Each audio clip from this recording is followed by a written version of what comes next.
sommes à la fin des temps. Amen. Amen. Et de la même manière que le diable est en train de multiplier les efforts pour détourner les enfants de la présence de Dieu, le Seigneur lui aussi est en train de multiplier les efforts pour sauver ses enfants. Amen. Amen. Mais parfois, nous ne sommes pas disposés. Nous pensons que nous avons encore tout notre temps.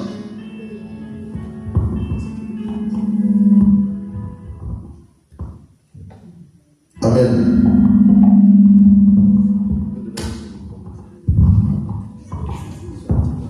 Amen.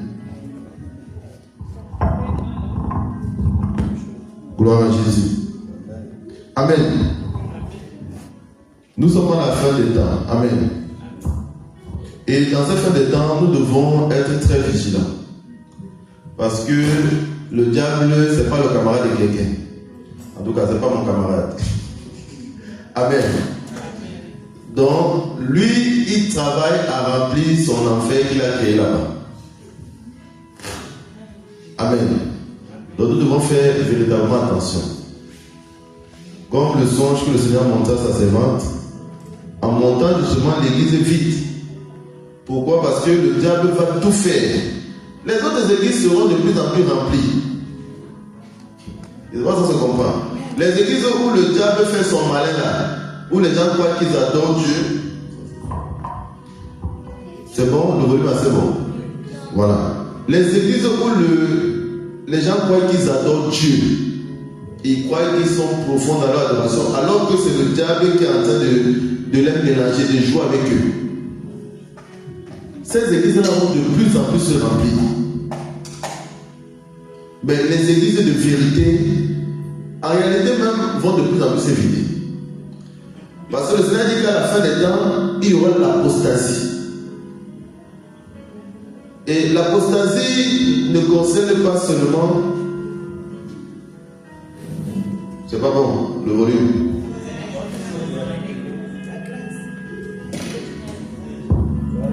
Gloire à Jésus. Gloire à Jésus.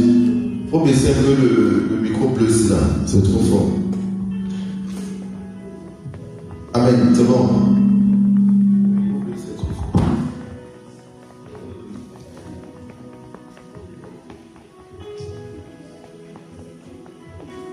Gloire à Jésus. Gloire à Jésus. Amen. Amen. C'est bon. Gloire à Jésus. Amen. Voilà.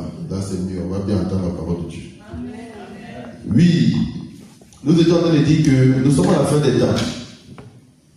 Et à la fin des temps, le diable travaille à vider les églises de vérité. C'est pour ça d'ailleurs que ces derniers temps, quand vous entendez le discours de l'évangéliste à Abidjan, c'est très sévère, c'est rigoureux. Parce que si on ne monte pas dans la rigueur, nous tous on va tomber dans la distraction. C'est-à-dire que nous on va venir à l'église, mais on sera dans la distraction. On va venir à l'église, mais notre adoration, ça ne sera pas ça. Parce que tellement le diable multiplie les tentatives pour nous écarter, pour nous éloigner du Seigneur. Amen. Nous allons lire deux passages. Dans le livre des Jean. Dans le livre des Jean, chapitre 6, versets 53 à 58.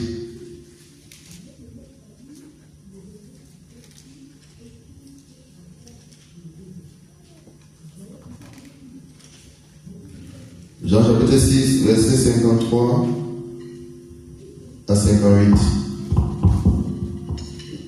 On ne lit pas avec le téléphone, il faut prendre la Bible.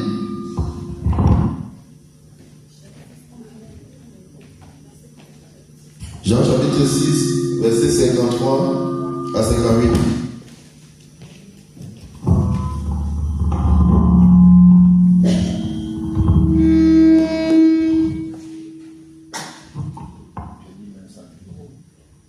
Amen. Amen, amen. On va prendre le micro. Je lis la parole de Dieu dans le livre de Jean, chapitre 6, à partir du verset 53. Je lis au nom tout-puissant de Jésus. Jusqu'à 58. 53 à 58. Je lis avec révérence. Jésus leur dit, en vérité, je vous le dis, si vous ne mangez la chair du Fils de l'homme, et si vous ne buvez son sang, vous n'avez pas la vie en vous-même. Celui qui mange ma chair et qui boit mon sang a la vie éternelle, et je le ressusciterai au dernier jour. Car ma chair est vraiment une nourriture et mon sang est vraiment un breuvage. Celui qui mange ma chair et qui boit mon sang demeure en moi et je demeure en lui. Comme le Père qui est vivant m'a envoyé et que je vis par le Père, ainsi celui qui me mange vivra par moi. C'est ainsi le pain qui est descendu du ciel. Il n'en est pas comme de vos pères qui ont mangé la manne et qui sont morts. Celui qui mange ce pain vivra éternellement. Amen. Continue jusqu'à 69, s'il te plaît. Jésus dit ces choses dans la synagogue, enseignant à Capernaum. Amen. Jusqu'à 69. Okay.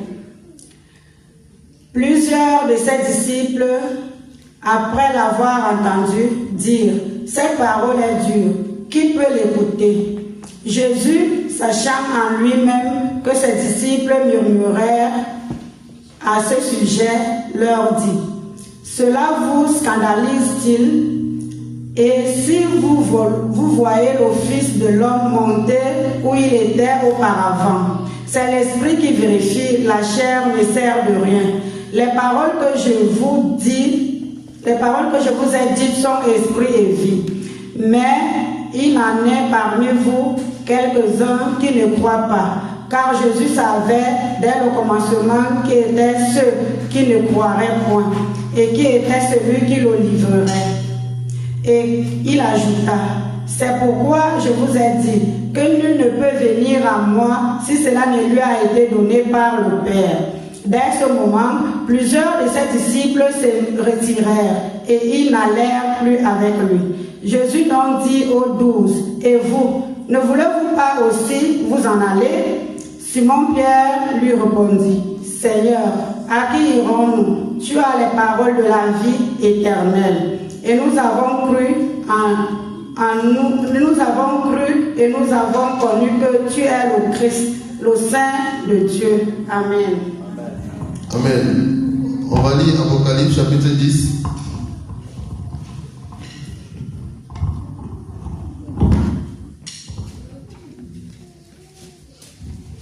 Apocalypse chapitre 10. Verset 8.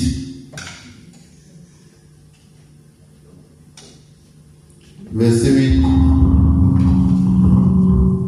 J'ai lu la parole de Jésus avec référence. Verset 8 à 10. Et la voix que j'avais entendue du ciel. Tu peux aller jusqu'à 11, frère Jean-Baptiste. Et la voix que j'avais entendue du ciel. Et la voix que j'avais entendue du ciel me parla de nouveau et dit, va prendre le petit livre. Va prendre le petit livre. Ouvert dans la main de l'ange, qui se tient debout sur la mer et sur la terre. Yes. Et j'allais vers l'ange en lui disant de me donner le petit livre. Et il me dit, prends-le. Prends-le. Et avale-le. Il sera amer. Il sera amer.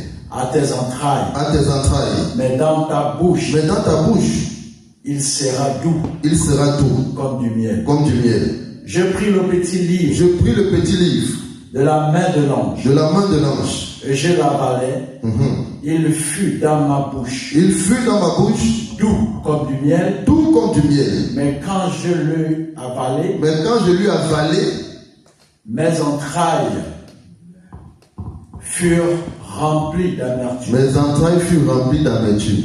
Puis on me dit. Puis on me dit. Il faut que tu prophétises. Il faut que tu prophétises. De nouveau sur beaucoup de peuples. De nouveau sur beaucoup de peuples. De nations. De nations. De langues. De langues. Et de rois. Et de rois.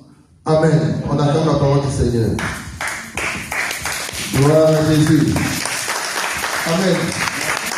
Que Dieu vous bénisse. Servant de Dieu, envie et serviteur de Dieu, d'autres pratiques. Que Dieu vous bénisse. Amen. On va s'asseoir. Gloire à Jésus. Le livre d'Apocalypse est un livre de la fin des temps. Amen. C'est un livre de révélation. C'est un livre qui parle de la fin des temps et qui parle même de l'après-fin des temps, la fin de ce monde, qui va jusqu'à la Nouvelle Jérusalem, qui est en réalité même le plan de Dieu. Parce que quand Dieu a créé l'homme, c'était pour que l'homme puisse arriver jusqu'à la Nouvelle Jérusalem. On aura le temps d'expliquer toute cette partie-là. Amen. Amen. Parce que c'est aussi bien de comprendre ça. Amen. Amen. Gloire à Jésus. Amen. Ici, qui est en train de parler dans le livre d'Apocalypse? Oui, l'apôtre Jean. Voilà, l'apôtre Jean. Il est en train de parler d'une expérience qu'il a vécue. Parce qu'en réalité, quand les disciples ont commencé à être décapités, d'autres tués, d'autres, voilà, ils ont aussi des morts atroces, hein, les apôtres. Voilà, ici sur la terre, quand un serviteur de Dieu va en prison, il pleure, il croit que Dieu l'a abandonné. Amen. Il n'a pas encore lu tout ce que les apôtres ont vécu à cause du Seigneur. Donc, le Seigneur justement a décidé d'utiliser son serviteur Jean pour lui révéler les choses de la fin des temps, pour lui révéler son plan, le plan qu'il avait prévu pour l'humanité. Amen. Amen. Et ici, l'apôtre Jean nous explique une expérience qu'il a vécue, une vision, une expérience qu'il a vécue lorsque l'ange était venu pour le ravir et pour lui montrer des choses. Amen. Bon, bien avant, on explique qu'il faut un ange qui descend, qui pose un pied sur l'eau, un pied sur la terre. Bon, on aura le temps d'expliquer tout ça et même de prier avec ces passages. Parce que c'est des passages vraiment puissants. Amen. Mais on va se focaliser sur le message. Amen. Pourquoi on a lu ces deux passages? Parce que c'est deux passages qui parlent de la même chose. Ce que l'on a lu dans le livre de Jean, chapitre 6, à partir du verset 53, ce que l'on a lu dans le livre de Jean, chapitre 6, à partir du verset 53 à 69, et ce que l'on vient de lire dans le livre d'Apocalypse, chapitre 10. Ça parle de la même chose. Mais ça parle de quoi? On va un peu changer aujourd'hui. Miko, les deux passages qu'on vient de lire parlent de quoi? Principalement, c'est quoi l'élément commun, l'élément commun de ces deux passages? Oui, Mathieu, tu veux parler? Il faut donner le micro à celui qui veut parler. Et on se lève, on parle. Parler de la dureté de la parole. Oui. Il parlait de la dureté de la parole. De la dureté? Oui, qu'est-ce qu'il peut produire quand on l'entend? Oui. C'est ce que moi j'ai compris. Parce que les disciples, quand ils étaient ensemble, ils ont demandé qui peut l'entendre. Oui. Et là, quand il a avalé le livre, il était amer. Donc, la mère et la... Comment qui peut l'entendre, pour moi, c'est la même chose. C'est comme si la parole qu'ils ont entendue était amère pour eux. Amen.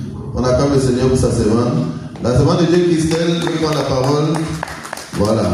On n'est pas dans une conférence où je vais seulement parler, on va se faire écouter. Non. C'est bien que chacun, voilà, parce que quand chacun donne son avis, c'est le Saint-Esprit aussi qui enseigne différemment. Donc nous aussi on apprend. Amen. Oui, c'est bon de Dieu. Si j'ai, selon le Jean 6, ça parle de la vie éternelle. Oui. Jésus nous encourage à manger sa chair et à boire son sang. Oui. Donc sa parole. à demeurer dans sa parole si on veut avoir la vie éternelle, si on veut être enlevé. Amen. On acclame le Seigneur pour sa servante. Oui, une autre personne. C'est bon? Bon, que veut dire, on va aller sur le Jean 6, que veut dire manger la chair du Seigneur Jésus et boire son sang?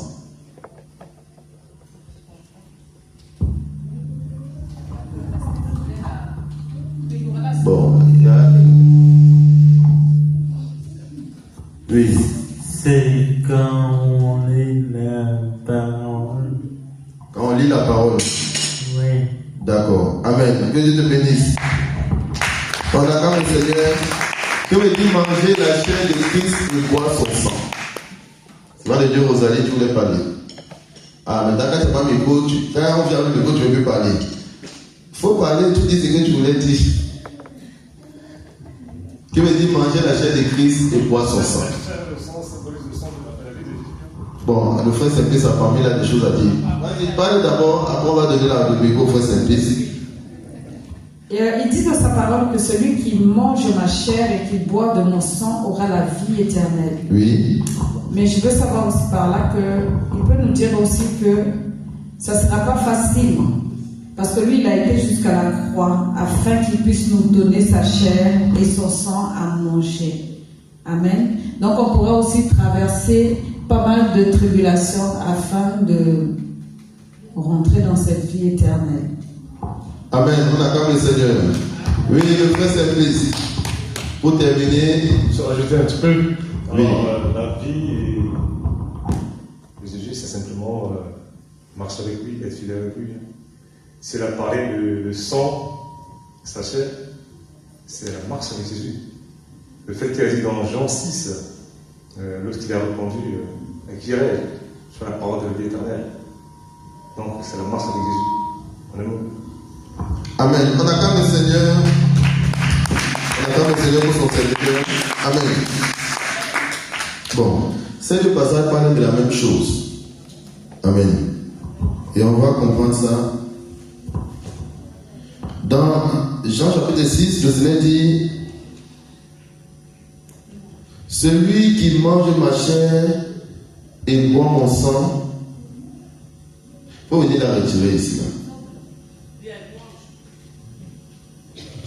Celui qui mange ma chair et boit mon sang demeure en moi et moi je demeure en lui, et celui-là aura la vie éternelle. Amen. Et Jean a vécu une expérience. On lui a donné un petit boulot, un petit livre. Petit comme ça, on lui a avaler un peu ça. Pour qu'il sente un peu ce que ça fait. Il dit quand il a mis le livre dans la bouche, c'était doux. Il était content. Amen. Tout comme dans ce qu'on nous explique dans le livre des Jean, dans ce qu'on nous explique dans le livre des Jean, avant même que le Seigneur nous donne cette parole, il a transformé, il a multiplié les pains et les poissons. Il a donné à manger à tous ceux, il a donné à manger à tous ceux qui le suivaient. Ils ont bien mangé, ils étaient contents. Le ventre a gonflé, ils se reposaient un peu.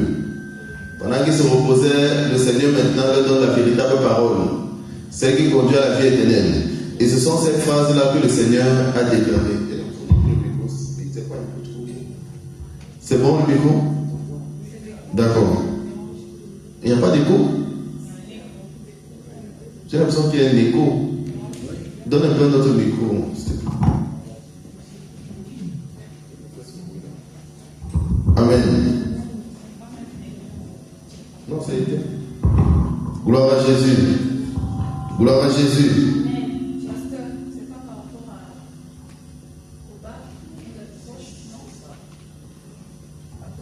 Gloire à Jésus. On a encadré les barres. On ne va pas s'en sortir. Gloire à Jésus. Amen. Ah, là c'est mieux. On va rester, on va bouger. Gloire à Jésus. Voilà. Donc, le Seigneur dans le livre des Jean, non c'est bon. Le Seigneur dans le livre des Jean dit: celui qui ne mange ma chair et boit mon sang. Et dans le livre de l'Apocalypse, Vous voyez qu'on dit le livre des gens et le livre après c'est Jean. C'est Jean qui a vécu ce qui s'est passé dans le livre d'Apocalypse. Et lorsqu'on est dans le livre des gens, on écoute ce que Jean a dit en ce qui concerne le Seigneur. Mais les deux sont liés. Dans le sens où c'est pour manger la chair de Christ et boire le sang de Christ. L'homme de Dieu, le frère Saint-Christ a dit, c'est la marche avec Christ. Tout simplement. Il a résumé ça. C'est-à-dire la bonne marche avec Christ. Mais c'est vrai ce qu'il a dit. Parce qu'en réalité, l'explication de ces deux passages conduit aussi à ça. Amen. Et la servante de Dieu, Rosalie aussi a eu raison, on ne peut pas dormir. Elle a eu raison quand elle a dit que c'est les souffrances de Christ, c'est-à-dire que les mêmes souffrances qu'il a vécues, nous, ses enfants, ses appelés, ses disciples, on va vivre les mêmes souffrances. Et si on regarde bien, les apôtres ont vécu les persécutions. Il n'y a pas un apôtre qui a servi le Seigneur avec les têtes tranquilles. Soit ils étaient poursuivis, d'autres on les a amenés en prison, on a même décapité, d'autres on les a tués. Donc ils ont vécu aussi des persécutions. Amen. Boire le sang de Christ, c'est quoi? Le sang symbolise l'alliance. C'est être en alliance avec le Saint-Esprit. On va d'abord s'arrêter là. Mais pour être en alliance avec le Saint-Esprit, qu'est-ce qu'il faut? Dans quel état il faut être? Et c'est pas ça se comprend. Tu ne peux avoir une alliance avec le Saint-Esprit et en même temps avoir une alliance avec les démons. C'est pour ça que la parole de Dieu, quand tu veux expliquer la parole de Dieu, la base c'est d'abord la délivrance. La base là, ça c'est on dit souvent le B.A.B.A. C'est-à-dire que le truc basique. Toi en tant que chrétien, si tu n'as rien fait, il faut d'abord que tu sois délivré. Parce que sans cette base-là, tu ne peux aller nulle part. Amen. Donc on comprend ici que boire le sang de Christ, c'est être en alliance avec Christ. C'est en fait accepter et vivre le sacrifice de Christ à la croix. Puisque c'est à la croix qu'il a déversé son sang. Mais pour qu'il n'ait pas déversé son sang pour rien, il faudrait que toi, chrétien, tu puisses honorer ce sang qui a été versé. Tu puisses être en alliance à Christ au moyen de son sang. Or, le sang de Christ a été déversé pourquoi? Le sang de Christ a été déversé pour le salut. Mais ça, c'est la finalité. Mais en réalité, son sang a été déversé pourquoi? Pour nous racheter, pour nous purifier, pour ôter nos péchés. Parce que quand Jean l'a vu, quand on regarde dans le livre de Jean, chapitre 1, le verset 29, quand Jean-Baptiste était en train de baptiser les gens et qu'il a vu le Seigneur Jésus venir, il a eu cette révélation. Il a dit, voici l'agneau de Dieu qui ôte le péché du monde. Parce qu'à l'époque, on ne pouvait pas ôter les péchés. À l'époque, on couvrait les péchés. C'est-à-dire que quand tu pêches, tu vas, on couvre ton péché. Après l'année prochaine, tu dois encore revenir. Mais là, le Seigneur, quand tu appelles son sang, il ôte le péché. Donc en réalité, si tu as menti, tu demandes pardon, tu invoques le sang de Jésus. Demain, tu n'as plus besoin de demander pardon pour le mensonge. Parce que ce mensonge a été ôté de toi. Mais sauf si tu pêches encore, tu mens encore, là, il faut encore demander pardon. Amen. Et c'est pas ça, on se comprend. Voilà. Donc, le sang, boire le sang du Seigneur Jésus-Christ, c'est entrer en alliance avec Christ au moyen de son sang. C'est-à-dire qu'il faudrait que l'action, ce pourquoi le sang a été déversé, agisse véritablement dans ta vie. Or, le sang a été déversé pourquoi? Pour nettoyer nos péchés, pour une repentance sincère, pour le salut. Ce qui fait que celui qui est en alliance avec Christ au moyen de son sang, il marche dans une vie de sainteté. Comme le Seigneur nous a expliqué dans le livre de Luc, où la parole du fils prodigue, quand il est parti, il a fait son désordre, il est revenu. Le père a pris une bague, il l'a mis sur le doigt de son fils. Et le Seigneur me disait, parce que je posais la question, pour ceux qui ont suivi le Zoom, il y en a qui étaient au Zoom, je posais la question, Seigneur, mais j'entends l'évangéliste dire que lorsqu'on se répand, on entre en alliance avec, on renouvelle notre alliance avec toi. Mais où est-ce que c'est écrit dans ta parole que, bon, je comprenais, pour moi c'était évident. Mais parfois il faut la parole de Dieu pour pouvoir enseigner. Et c'est pas ça se comprend. Parfois vous pouvez comprendre des choses spirituelles, c'est logique. Mais tu ne vas pas seulement venir dire ça aux gens comme ça. Il faut que tu prennes un passage de la parole de Dieu pour expliquer cette logique-là. Parce que tout est dans la parole.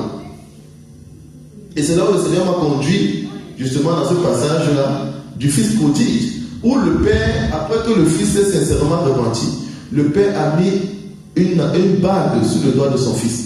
C'est-à-dire, une manière de dire à son fils, je renouvelle mon alliance avec toi. Je ne sais pas si on se comprend.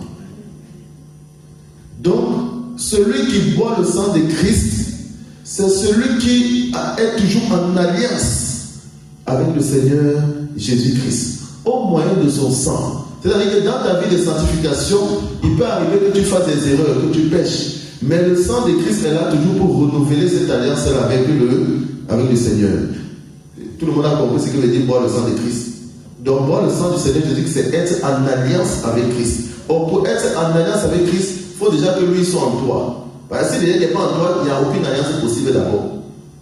Il faut déjà que lui soit en toi et que maintenant de par ta vie, comme l'homme de Dieu a dit, la marche avec Christ, de par ta vie, tu aies une vie de sainteté. C'est celui qui marche dans une vie de sainteté qui est en alliance avec le Saint-Esprit. C'est pour ça que tu vas voir quelqu'un, il a les mèches, les perruques, les rouges à lèvres, et dit non, moi j'ai une alliance avec le Seigneur Jésus. J'ai une relation avec, j'ai une intimité. Bon, il dit j'ai une intimité avec le Seigneur.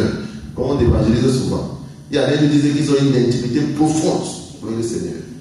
Mais comment tu peux être en intimité profonde avec le Seigneur alors que quand il te regarde là, il ne peut pas te regarder. Il n'arrive même pas à te regarder. Tellement tu as mis tous les œuvres des ténèbres sur toi. Je ne sais pas si on se comprend. Donc, pour dire même d'abord qu'on a une alliance avec lui, il faut d'abord que lui soit en nous. Et il faudrait que l'on marche dans une vie de sanctification. Maintenant, que veut dire manger la chair de Christ? Manger la chair de Christ. Il a dit celui qui ne mange ma chair et ne boit mon sang. Il a donné deux conditions. Ça veut dire que ce n'est pas pareil. Boire le sang de Christ, on a compris. Tout le monde a compris. Boire le sang de Christ. Maintenant, que veut dire manger sa chair? L'homme de Dieu rit. Tu veux parler devant de Dieu? L'obéissance. Bon, ce n'est pas exactement ça. La parole. Oui. La parole. Oui. Manger la chair de Christ. La nourriture. Oui. Qu'est-ce que ça signifie? Comment est-ce qu'on pratique ça? Faire la volonté de Dieu. Faire la volonté de Dieu. Bon. En réalité, tout est rattaché à la parole de Dieu, de toute façon. Parce que tout est rattaché à la parole de Dieu. Amen. En réalité, même tout est rattaché à l'obéissance totale à la parole de Dieu. Tout. Sauf que boire le sang de Christ, on a compris que celui qui boit le sang de Christ, c'est celui en fait qui vit dans l'obéissance totale, déjà. Et c'est pas ça qu'on se comprend. Tu ne peux pas dire que tu es en alliance avec le Seigneur et en même temps toutes tes œuvres, tous tes actes n'ont rien à voir avec ce que lui te demande de faire. C'est que là tu n'es pas en alliance avec lui. Mais quand le Seigneur dit manger sa chair, il fait référence à quelque chose. C'est vrai que c'est l'obéissance, ça c'est vrai. Mais il fait référence à quelque chose de particulier, de bien précis. Et cette chose-là c'est quoi? C'est ce que la Semence de Dieu vous a dit tout à l'heure. C'est les souffrances. C'est les souffrances. Parce que Christ, étant homme sur la terre, il a souffert de sa chair. Il a souffert des insultes. Il a souffert des crachats. Il a souffert des tortures. Il a vécu toutes sortes de souffrances sur la terre. Et la parole de Dieu nous dit dans Philippiens chapitre 2 qu'il a été obéissant jusqu'à la croix de Golgotha. Et c'est parce qu'il a été obéissant jusqu'à la croix de Golgotha qu'il a été souverainement élevé. Et Dieu lui a donné le nom qui est au-dessus de tout nom. Dans les cieux, sur la terre, sous la terre. En fait, le Seigneur nous dit ici que pour être souverainement élevé et arriver jusqu'à lui, c'est vrai qu'il faut être en alliance avec lui en buvant son sang. Mais il faudrait aussi qu'on soit capable de manger sa chair. C'est-à-dire qu'on soit capable de subir et de supporter les mêmes souffrances que lui, il a supportées étant dans sa chair sur la terre. On doit porter notre croix. C'est pour ça qu'il a dit, celui qui veut venir après moi, c'est-à-dire que là où il est parti là, tout le monde connaît où il est parti là. Voilà. Là où il est parti, là, au ciel, là. Si tu veux aller là-bas, il a dit celui qui veut le suivre, il renonce à lui-même, il se charge de sa croix. Parce que Dieu sait que quand tu seras sur la terre, là, tu vas vivre des épreuves. Il y aura des persécutions. Le diable va vouloir te piéger. Il y aura même des souffrances que le Seigneur lui-même va te faire vivre. Pas le diable, hein. Le Seigneur lui-même va te faire vivre. Il va laisser le diable te persécuter. Il va laisser le diable te faire souffrir. Parce que le royaume des cieux est forcé. Parce que pour que ton orgueil te quitte, il faut que quelque chose vienne cogner l'orgueil là qui est dans ton cœur. Donc ça doit faire mal d'abord. Je ne sais pas si tu comprends. S'il y a une pierre dans ton cœur là, pour arracher ça, c'est pas facile. Il faut qu'on cogne ça pour que la pierre se brise. Quand la pierre se brise, maintenant on ramasse ça là, on jette. Amen. Quand quelque chose est attrapé à ton cœur, tu vois quand le cœur fait mal, non? Quelqu'un il ne peut pas se tenir debout. Donc quand quelque chose est accroché à ton cœur là, pour arracher ça, ça doit faire mal. Si quelque chose s'agrippe sur ton cœur là, pour que le Seigneur arrache ça, ça doit faire mal. Il ne sait pas si on se comprend. Or, pour arracher l'orgueil dans ton cœur, pour arracher encore ces mauvais caractères là dans ton cœur, pour arracher l'amour du monde dans ton cœur, le Seigneur va mettre devant toi des épreuves. Il va te faire passer par des épreuves. Non seulement pour que tu grandisses dans ta vie de sanctification, mais aussi pour que tu grandisses dans ta foi. Parce que tu ne peux pas grandir dans la foi sans les épreuves. Ça, c'est pas possible. C'est pas possible. L'apôtre Pierre, quand il a vu le Seigneur Jésus marcher sur l'eau, il a dit, mais si c'est vraiment toi, il faut ordonner, moi je marche aussi. Le Seigneur a ordonné, il a marché. Mais quand les vents ont un peu fait comme ça, là, lui il a commencé à paniquer, il a plongé. Ils ont vécu beaucoup d'expériences avec le Seigneur. Les mêmes apôtres, ils étaient dans la barque avec le Seigneur. Quand le vent a seulement un peu secoué le bateau, ils ont commencé à tous paniquer. Alors que le Seigneur était à côté d'eux. Mais le Seigneur les a fait passer par toutes ces épreuves pour qu'eux-mêmes ils puissent grandir dans la foi. Parce que le Seigneur dit dans sa parole, lorsqu'il reviendra chercher son église, est-ce qu'il trouvera encore la foi sur la terre? Amen. Donc, les épreuves ont pour but de nous faire grandir spirituellement. C'est pour ça qu'enfant de Dieu, quand vous vivez certaines choses, l'homme a toujours tendance, en fait, comme le Seigneur m'a dit, l'homme a toujours tendance à fuir. C'est-à-dire que petite épreuve, il veut partir de l'église. Non, je pars de l'église. Mais si tu viens pour aller au ciel, il faut que tu grandisses. Si tu viens pour aller au ciel, il faut que tu passes par les épreuves. Si tu viens à l'église pour aller au ciel, sache que tu dois passer par des persécutions, par des moments de galère, des moments difficiles. Sache que l'enseignement que tu vas recevoir ne sera pas un enseignement qui va te plaire, mais ça sera un enseignement qui a pour but de te transformer. Donc, quand tu vas mettre dans ta bouche, c'est-à-dire que quand le pasteur, le Seigneur va utiliser le pasteur pour te donner le pain de vie, tu vas mettre ça dans ta bouche, ça sera doux. Comme l'apôtre Jean, c'était doux au début. Pourquoi c'est quand il avale que ça devient amer? Parce que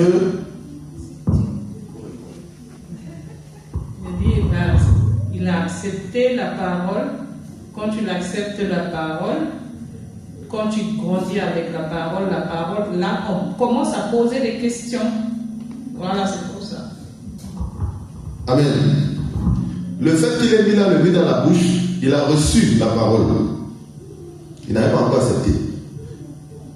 C'est pour ça que c'était doux. C'est pour ça que quand le pasteur va dire, faut pas être orgueilleux. Amen. Faut pas manifester les murmures. Amen. C'est puissant. L'amour du monde, faut être séparé du monde. C'est puissant. Mais quand petit épreuve va venir devant toi pour que réellement tu puisses te séparer du monde, tu vas dire, hey, c'est Dieu. Non, c'est bien Jésus. C'est là où tu... C'est ça. Le fait qu'il a avalé le livre, ça veut dire qu'il a accepté. Il a gardé le livre. C'est arrivé dans sa bouche, il n'a pas craché. C'est pas ça que je comprends. Il a reçu la parole, il a mis le livre dans sa bouche. Il pouvait cracher. Il n'a pas craché, mais il a avalé. C'est-à-dire qu'il a décidé de garder la parole, donc de pratiquer la parole. Mais le Seigneur nous dit que quand tu avales le livre, quand il entre dans tes entrailles, il commence à devenir amer. Quelqu'un connaît la quinine? Quelqu'un connaît le comprimé la quinine? Tu connais la quinine, un petit comprimé comme ça. Quand tu mets ça là, c'est amer. Mais c'était, je ne sais pas si on vend tout ça, mais c'était très efficace.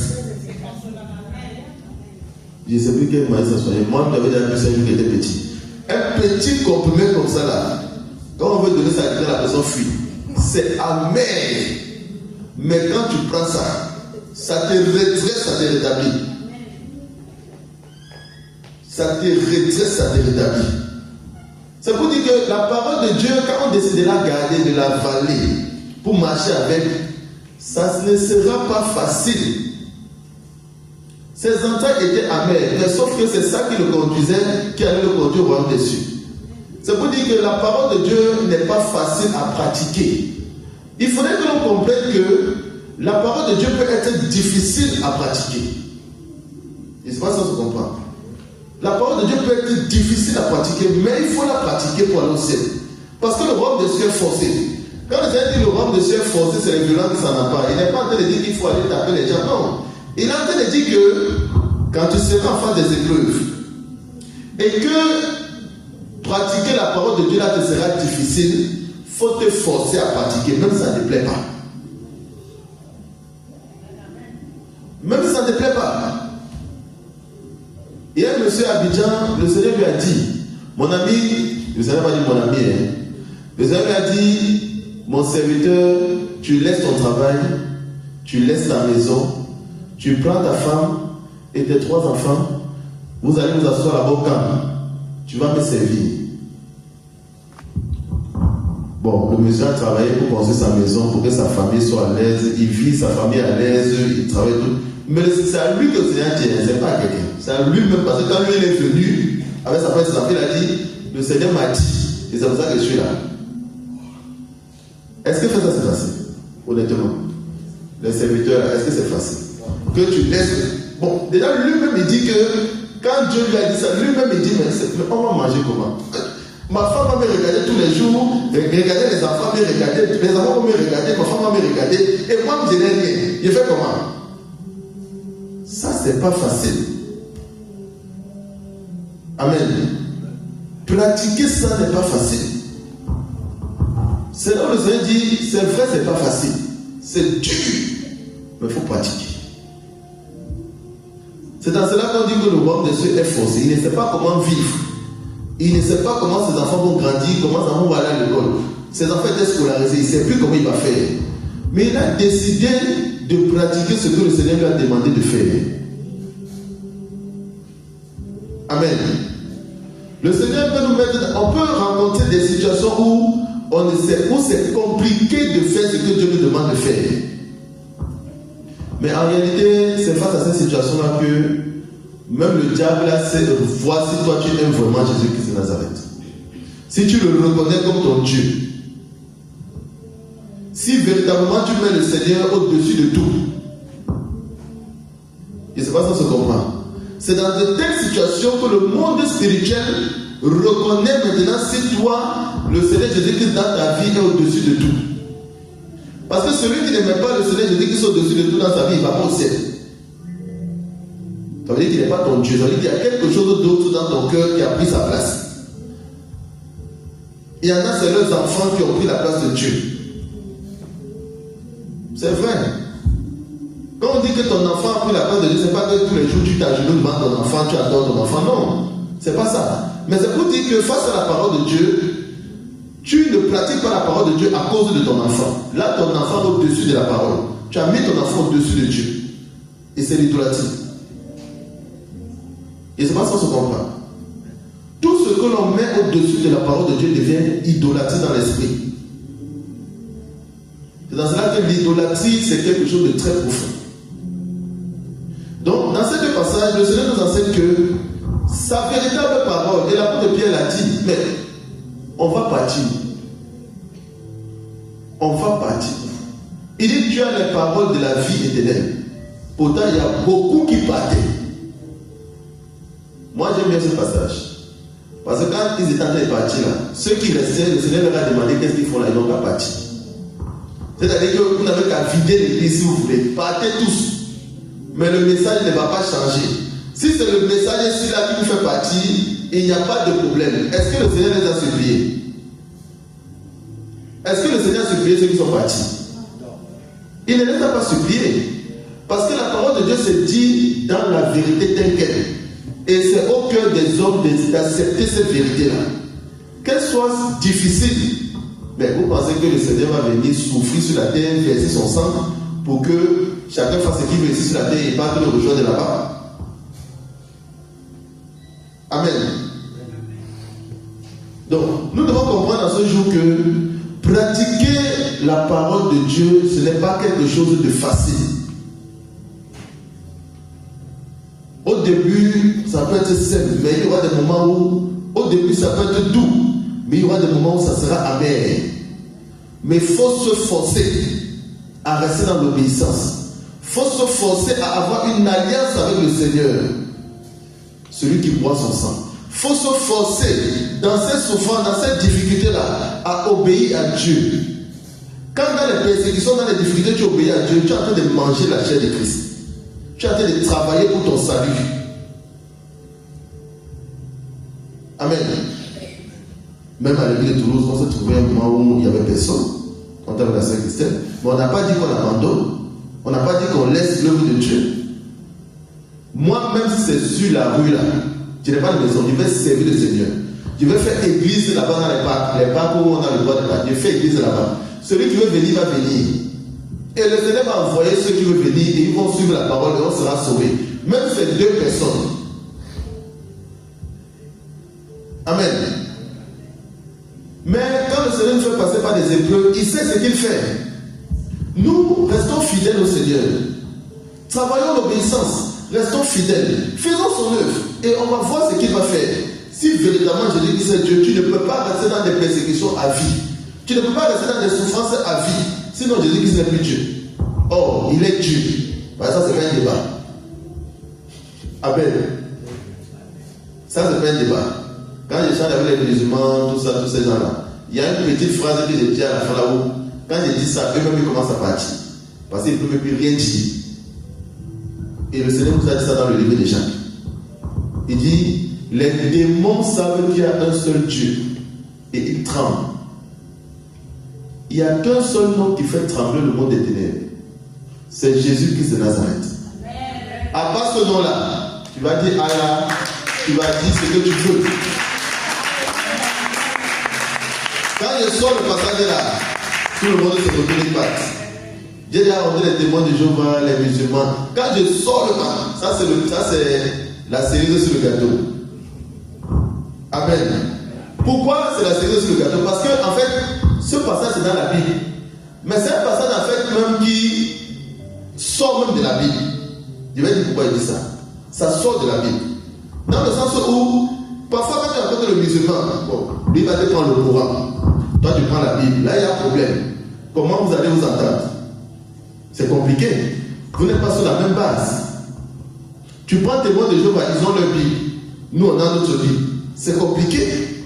Dans la Bible c'est écrit partout Jéhovah, Jéhovah, Jéhovah, Jéhovah, Jéhovah, Jéhovah, Jéhovah, partout. Un démon. Chez nous là c'est pas écrit Jéhovah partout. Donc il y a un problème.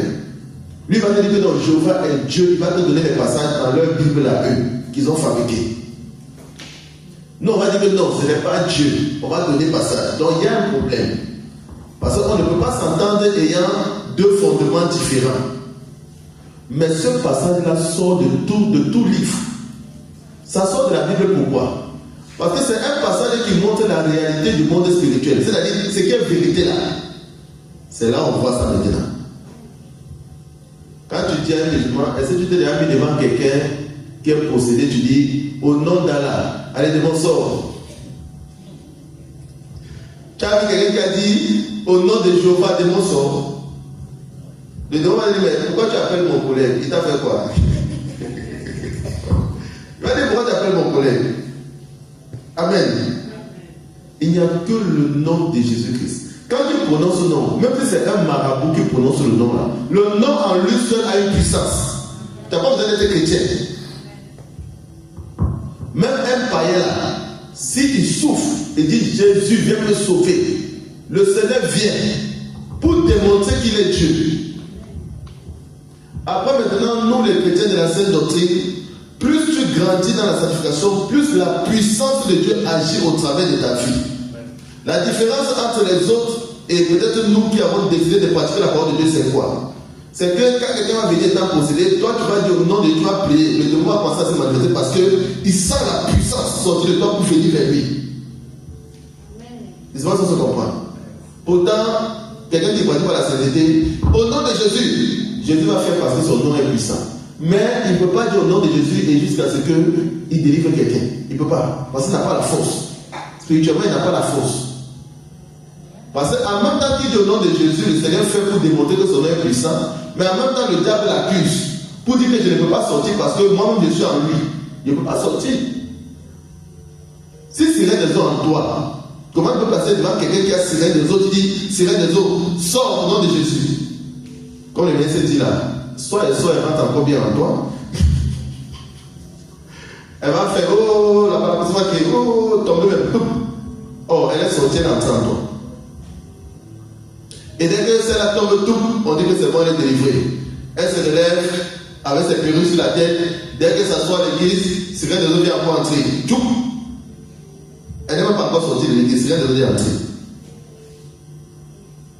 Parce qu'elle a le droit d'entrer. Donc pourquoi me rester dehors? Amen. C'est pour ça que dans les églises, vous avez des gens délivrant sur délivrant pendant 1 an, 2 ans, 5 ans, 10 ans. Les gens ne font que tomber. Comme la sœur Rosalie qui dit que sa sœur passe à tomber à l'église. Des années, chaque fois qu'on prie, elle tombe. Elle manifeste, elle tombe, elle manifeste, elle tombe, elle manifeste, elle tombe. C'est-à-dire que même si le démon sort pour vous faire plaisir, parce que le diable, il fait son spectacle pour vous encourager à rester dans le faux. Pour que vous croyez que le Saint-Esprit est quand même là. Alors que le Seigneur n'est même pas là. Amen. Donc, quelque chose qu'on ne peut pas changer, c'est les réalités du spirituel. Ça, là, ça ne ment pas. Ça ne ment pas. Parce que le spirituel, c'est une affaire de rapport de force. Quand tu te places devant les esprits, tu parles, c'est une affaire de rapport de force. Le diable n'est pas là pour savoir si tu es grand, petit, beau, belle, je ne sais pas quoi, si tu es homme, si tu es femme, il ne regarde pas ça. Il regarde quel esprit t'anime. Si l'esprit qui t'anime là est au-dessus de lui, il obéit à ce que tu dis. Et c'est pour ça qu'il y a des faux hommes de Dieu qui partent signer des alliances avec des anges déchus, des archanges déchus.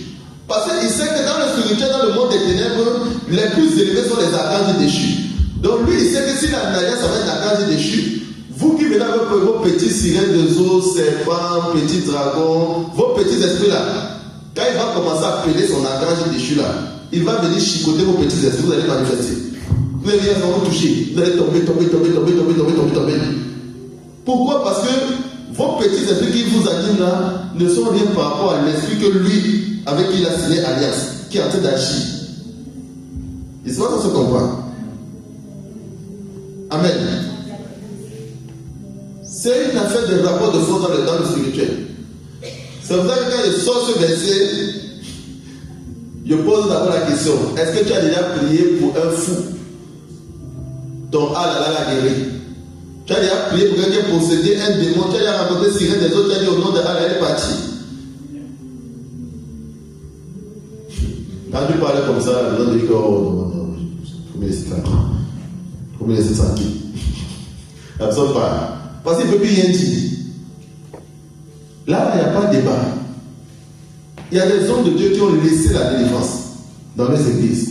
Ils ont refusé, ils ont arrêté de prier pour la délivrance. Arrêté. Et un homme de Dieu, la sirène des eaux, a failli trahir sa vie de publicité. Depuis le jour où il a arrêté de délivrance dans l'église.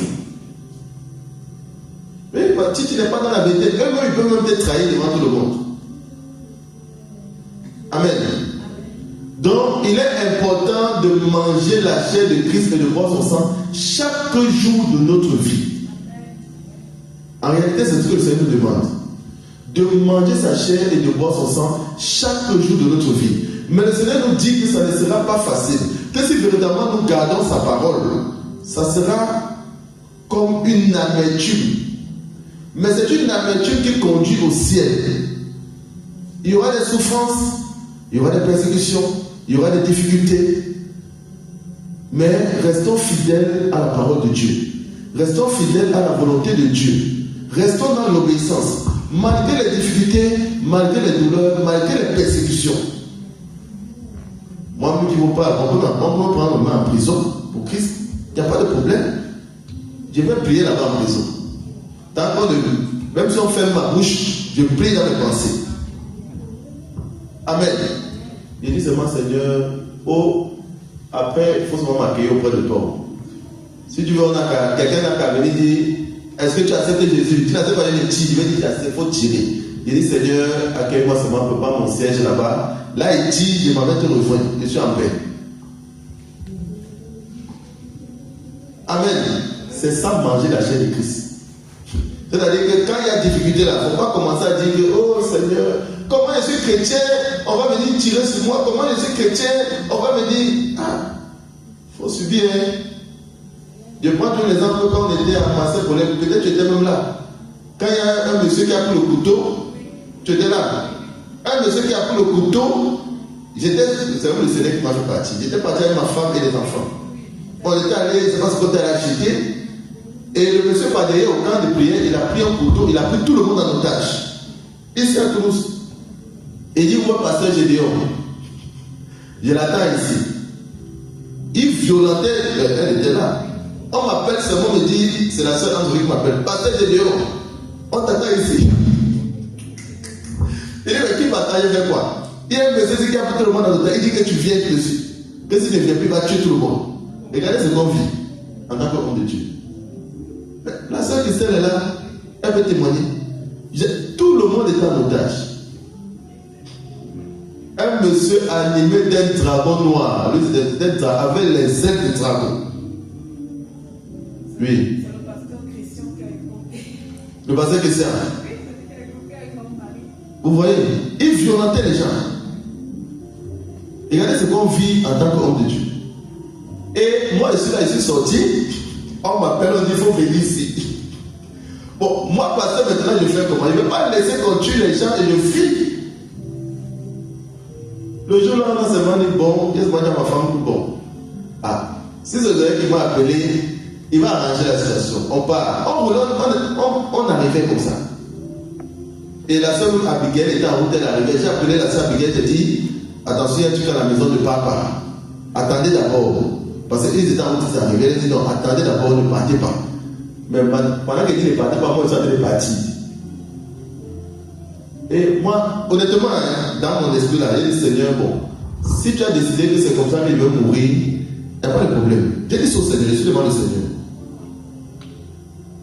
Et il était avec ma femme et les enfants partaient. Ma femme était en panique. Ah bon, elle dit qu'elle ne paniquait pas. Mais on partait. Bon, par la grâce de Dieu, quand on est arrivé, je vois les policiers qui l'avaient mis de côté. C'est là que je viens, je demande qu'est-ce qui se passe. On me dit qu'on ne sait pas qui a seulement celui qui appelle la police. Quelqu'un appelle la police, et la police avait neutralisé. Et je suis arrivé, nous sommes arrivés quand la police avait neutralisé. Amen. Mais malgré ça même, je suis en train de parler à la police pour qu'on ne lui fasse pas de pour dire que non, voilà, il était énervé, il y a eu ce malentendu et tout. Voilà, mais malgré ça, bon, ils ont mis un jour là-bas en garde à vue. Après, on l'a chassé du territoire français parce qu'il venait de l'Allemagne. Et on lui a donné 1 an d'interdiction d'entrer sur le territoire. Et la femme, bon, pas sa femme, la mère de ses enfants avec qui il est venu, jusqu'aujourd'hui m'appelle pour sa délivrance. Moi, je dis que bon, après ces 1 an-là, s'il n'est pas tout délivré, s'il veut assister le Seigneur, il faut venir avec lui. Je lui ai dit ça. Amen. Parce qu'en réalité même, qui va payer sa délivrance? S'il a des épisodes, va plus. C'est un grand serviteur de Dieu. C'est un grand serviteur de Dieu. Un prophète, il a le ministère prophétique. Avec les dons de vision, tout. Mais là, c'est le diable qui a utilisé ça. Puissant, vraiment, don de vision, de révélation. Mais possédé à un certain niveau. Mais c'est un serviteur de Dieu. Qui va alors se disposer pour l'aider si nous, on ne peut pas l'aider? Amen. Ça veut dire que quand on sert le Seigneur, on peut vivre des situations vraiment compliquées où la peur même peut venir t'envahir. Mais le Seigneur dit tu dois rester dans l'obéissance. Parce qu'il met ses épaules pour voir jusqu'où tu peux aller. À cause de son nom, jusqu'où est-ce que tu peux aller. Amen. Donc, chaque jour de notre vie, nous devons pratiquer la parole de Dieu. Même si c'est difficile, même si c'est compliqué, on ne sait pas comment faire, on parle au Seigneur. Dans le moment difficile, on parle au Seigneur et on reste dans l'obéissance. Et lui, il va gérer la situation. Amen. Je ne sais pas si toi tu étais là. Ah, tu es arrivé aussi. Amen. Donc, c'est ça. Dans les sements de Dieu là, vous voyez un peu ce qui peut arriver. Voilà, il ne faut pas que Dieu quelqu'un vienne nous menacer. Si on dit que oh, passer dedans, c'est toi qui nous envoie dans, qui nous met dans la situation compliquée. C'est pas moi, hein.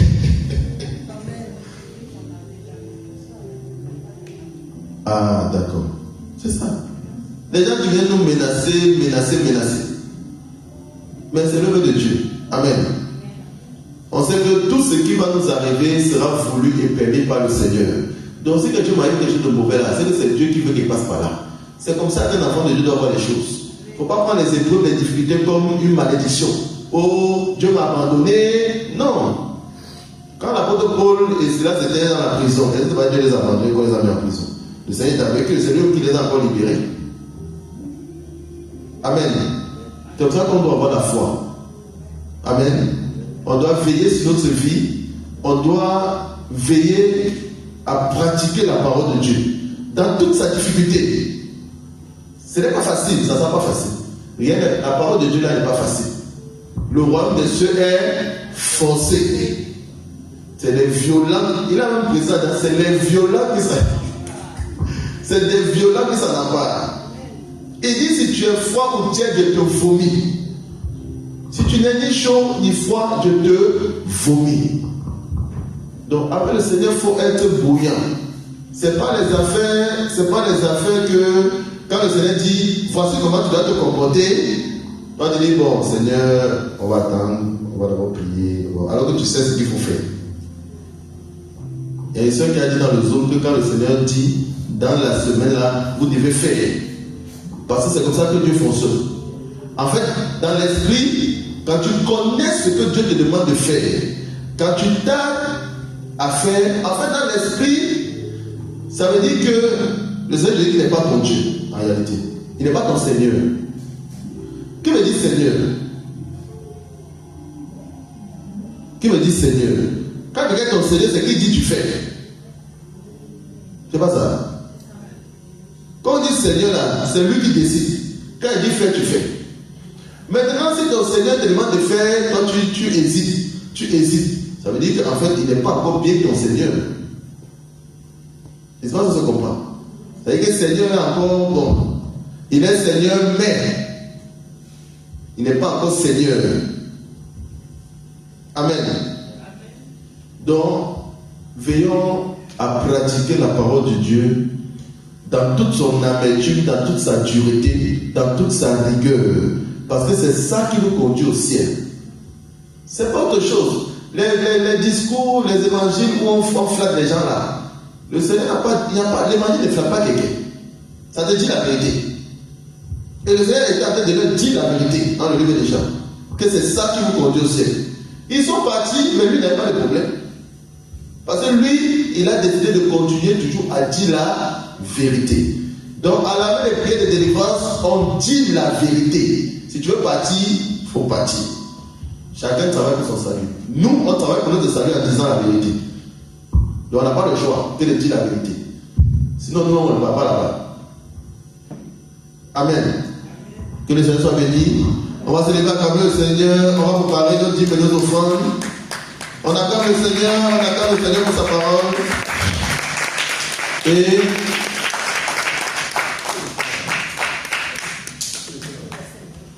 on acclame le Seigneur pour nos dîmes et nos offrandes. On acclame le Seigneur pour sa parole. On acclame le Seigneur pour sa parole. Et on prépare nos dîmes, on prépare nos offrandes dans des champs. On prépare nos dîmes et nos offrandes. On ne dort pas, on prépare nos dîmes et nos offrandes. Et on va s'avancer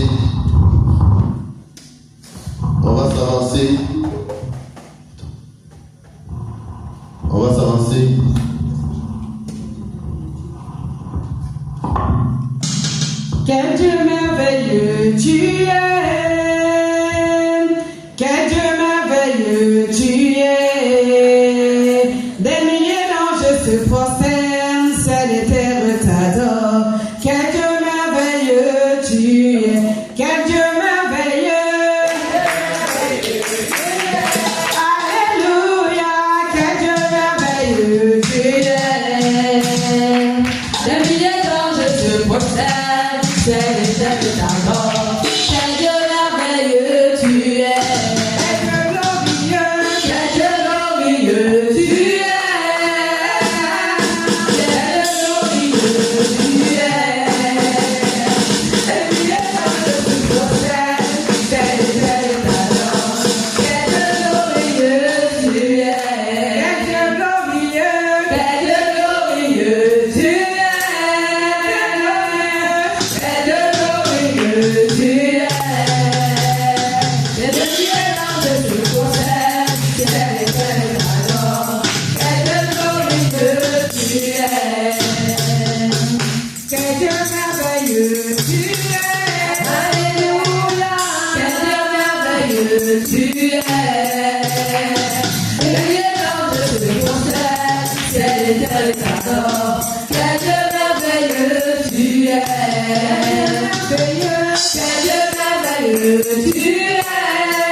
Seigneur, acclame Jésus, acclame le Seigneur, acclame bien,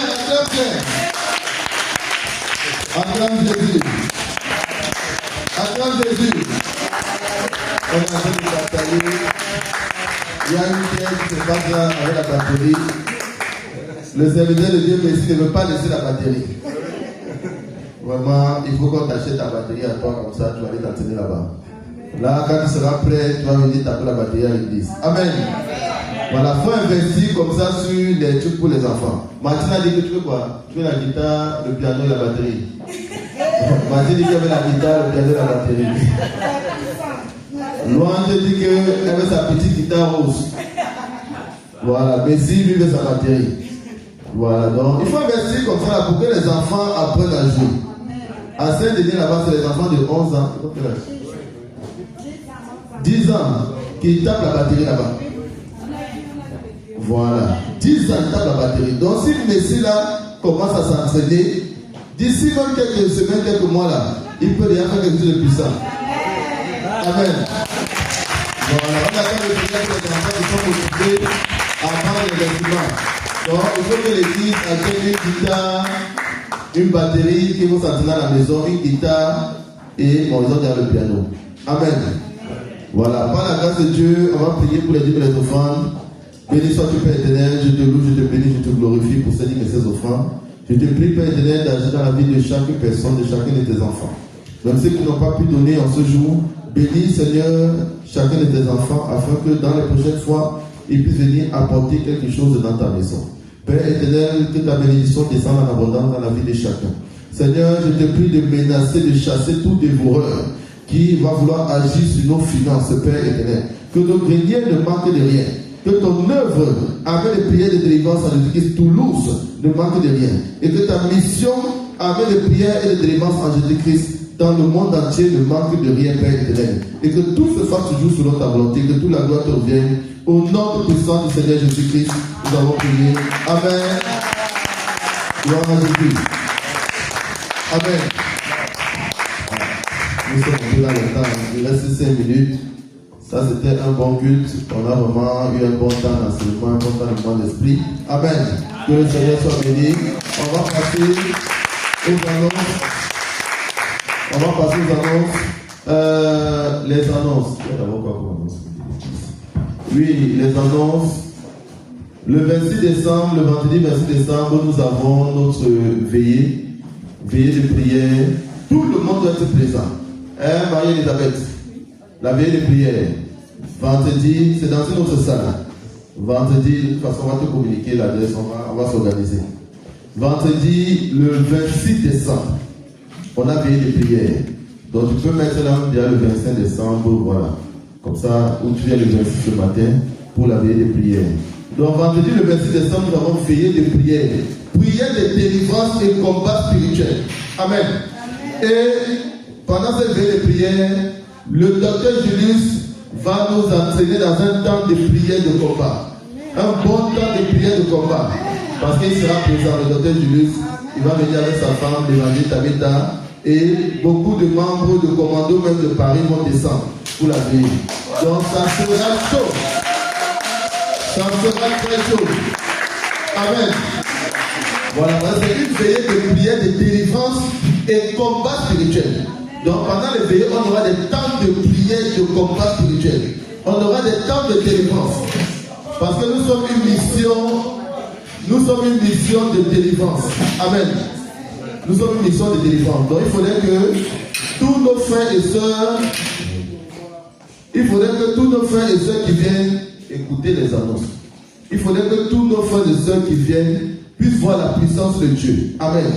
Ce n'est pas seulement pour les membres de l'église avec les prières et les délivrances à l'église, non. Mais c'est pour les chrétiens en général. Tous nos frères chrétiens qui sont dans la ville de Toulouse, ils n'ont qu'à venir voir ce que le Seigneur peut faire au bout de cette veillée du 26 décembre. Amen. Donc on doit inviter tout le monde. Que tu sois païen, musulman, chrétien, faut venir. Amen. Il faut venir voir ce que le Seigneur est capable de faire.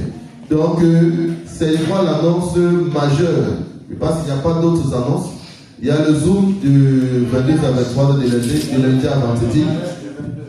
Samedi prochain, le futur mariage est mariage le 22. Donc, il ne faut pas oublier d'annoncer mon mariage. Donc, samedi prochain, nous avons la célébration du mariage. Voilà.